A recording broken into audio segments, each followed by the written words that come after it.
Assalamualaikum warahmatullahi wabarakatuh. Alhamdulillah wassalatu wassalamu ala Rasulillah wala haula wala quwata illa billah. Bagaimanapun santri penghafal Quran, mereka bukan mesin hafalan. Mereka bukan robot. Mereka bukan alat produksi ayat. Mereka manusia. Mereka punya rasa, punya lelah, punya jiwa. Tapi hari ini penghafal Quran kadang hanya dipandang sebagai aset, bukan amanah. Mereka diminta menghafal sekian halaman setiap hari, ditarget sekian juz dalam hitungan bulan, dituntut lancar demi prestasi lembaga, tapi tak diberi ruang untuk menjaga hafalan yang sudah ada. Hafal hari ini, hilang esok. Hafal sekarang, ditinggal kemudian. Mereka ditekan untuk ziyadah, tapi dilupakan murojaah. Hafal cepat, tapi dilupakan cepat pula. Yang penting sertifikat, yang penting khatam, yang penting bisa tampil di depan donatur. Dan saat semua sudah selesai, hafalan yang dulu dibanggakan, kini tinggal angka. Bukankah itu fakta hari ini? Bukankah itu yang terjadi hari ini? Kita lihat sendiri, para santri dipacu menghafal halaman demi halaman, tapi tak diberi cukup ruang untuk menguatkan hafalan yang kemarin. Kita dengar langsung dari mereka, yang baru sebulan lulus 30 juz, tapi sebulan kemudian tak lagi sanggup menyetorkan 5 juz dengan lancar. Jangankan 5 juz, kadang-kadang 1 juz pun sudah tak ada lagi di dalam dada.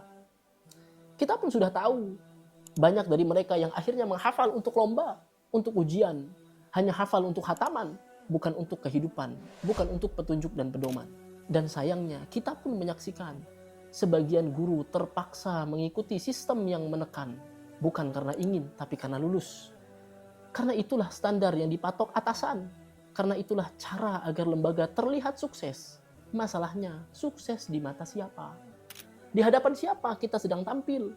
Kita tahu Quran bukan untuk dipamerkan, tapi kenapa sistem tahfiz hari ini malah mendorong ke arah itu?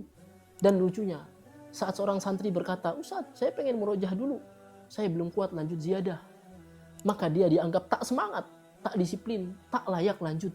Padahal mungkin justru dialah yang paling jujur terhadap Al-Quran. Mungkin dialah yang paling tulus dengan hafalan. Bukankah tujuan menghafal adalah menjadikan Al-Quran hidup di dalam hati? Bukan sekedar tercatat di laporan mingguan. Tapi lihatlah realitanya. Banyak lembaga lebih sibuk mengejar kuantitas dibandingkan kualitas. Laporan-laporan dibuat indah, tabel ziyadah disusun megah, prestasi diumumkan di media sosial. Tapi santri bingung menjawab saat ditanya ayat yang dihafal sebulan lalu, minggu lalu, bahkan yang baru dihafal kemarin, seringkali sudah tinggal kenangan. Di mana letak kejujuran kita?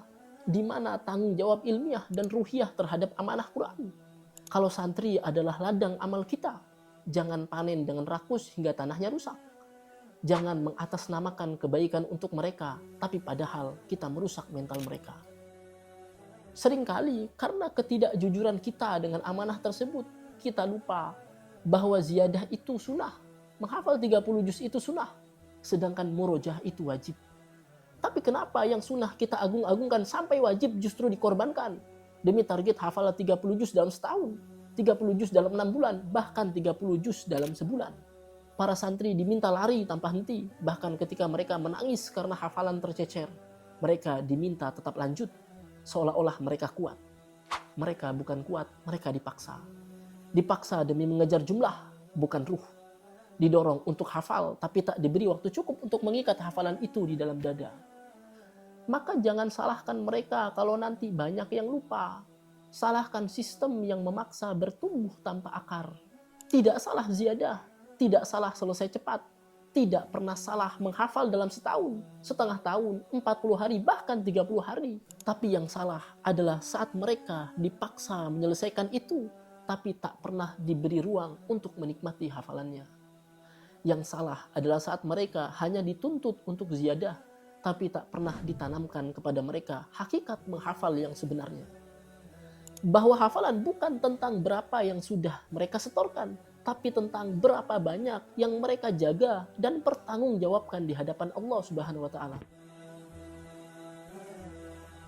Maka pahamilah, santri itu bukan komoditas. Tapi sayang, kenyataannya hari ini mereka dijadikan alat jualan. Lihat, lembaga kami punya sekian ratus hafiz. Santri kami bisa khatam dalam 1 tahun. Kami bisa cetak hafiz tercepat, kata mereka. Tapi pernahkah kita tanya, apakah hati mereka tenang? Apakah hati para santri tenang? Apakah mereka mengerti apa yang mereka hafal? Apakah ayat-ayat itu tinggal atau hanya lewat? Lalu setelah semua itu, di mana mereka hari ini? Berapa persen yang masih istiqomah murojaah? Berapa persen yang masih mampu menyetorkan hafalannya saat ditanya? Jangankan 30 juz, 1 juz saja ditanya. Seringkali mereka menjawab gelagapan. Maka jangan jadikan mereka hanya sekedar sebagai poster dakwah, sementara ruhnya perlahan kita hancurkan dan kita cabik-cabik. Maka hari ini secara khusus izinkan saya berdiri di pihak mereka, di pihak para penghafal Quran yang sering dimanfaatkan. Mereka yang ingin belajar dengan hati tapi dicekoki dengan sistem yang kaku dan mematikan motivasi. Mereka ingin meresapi setiap ayat, tapi waktu mereka dicuri untuk mengejar target dunia. Mereka menangis bukan karena tak sanggup, tapi karena tak diberi pilihan untuk berjalan lebih manusiawi. Mereka ingin murojaah, tapi waktu untuk murojaah dihilangkan. Mereka ingin mencintai Quran, tapi dipaksa mengejar angka. Maka hari ini, saya ingin berkata, biarkan mereka menghafal dengan cinta, bukan tekanan. Biarkan mereka menjaga hafalan dengan perlahan, bukan paksaan. Jangan mengira ini hal sepele, ini bukan sekedar strategi belajar, ini menyangkut amanah terhadap kitab Allah. Ketika sistem menormalkan hafalan lalu lupa, maka Quran perlahan menjadi hafalan yang kosong. Dan lebih parahnya, mereka akan tumbuh dengan anggapan bahwa lupa itu wajar. Ya memang lupa itu wajar, tapi lupa yang wajar adalah lupa yang tidak disengaja. Bukan lupa karena sengaja mengabaikan. Bukan lupa karena memilih sibuk dengan hal lain yang tak lebih penting. Lupa yang wajar adalah lupa setelah bersungguh-sungguh menjaga. Setelah berkali-kali murojaah. Setelah berkeringat melawan rasa malas. Setelah melawan kantuk demi tilawah. Namun tetap ada ayat yang terlewat. Itu baru lupa yang mulia. Lupa yang tetap Allah beri pahala. Karena itu tanda engkau sudah berjuang. Walaupun hasilnya belum sempurna. Tapi kalau tak pernah kita beri waktu mereka murojaah. Tak pernah kita ajarkan mereka mencintai Al-Quran. Kemudian justru kita tanamkan pemahaman namanya juga manusia pasti lupa. Maaf, itu bukan lupa yang wajar. Itu namanya lalai. Itu bentuk pengkhianatan terhadap amanah besar, yaitu menjaga firman Allah. Maka wahai para pengajar tahfiz, renungkanlah jika mereka sudah mulai mewajarkan lupa yang tak wajar. Bukankah ini berbahaya? Bukankah kita sedang mencetak generasi yang mencintai dan berjuang untuk Al-Quran? Sudah saatnya kita ubah paradigma. Ziyadah itu penting, tapi murojaah adalah pondasi. Target itu boleh, tapi tidak dengan mengorbankan cinta mereka terhadap Al-Quran. Dipaksa itu bagus, sesuai porsinya, tapi jangan sampai merenggut kesehatan jiwa mereka. Sertifikat itu bagus, tapi lebih bagus jika Al-Qurannya tetap tinggal di dalam hati meski tidak tertulis di atas sertifikat. Maka jangan jadikan Al-Quran sebagai alat kebanggaan, sementara ruh penghafalnya disia-siakan. Jangan sekedar bangga punya santri 30 juz, kalau setelah mereka tak ingat 1 juz pun dengan yakin. Maka wahai para guru Quran, wahai para pengelola pesantren, wahai semua yang memikul amanah besar ini, kembalilah ke niat awal. Kita tidak sedang mencetak angka. Kita sedang menanam cahaya dalam dada anak-anak penghafal Quran.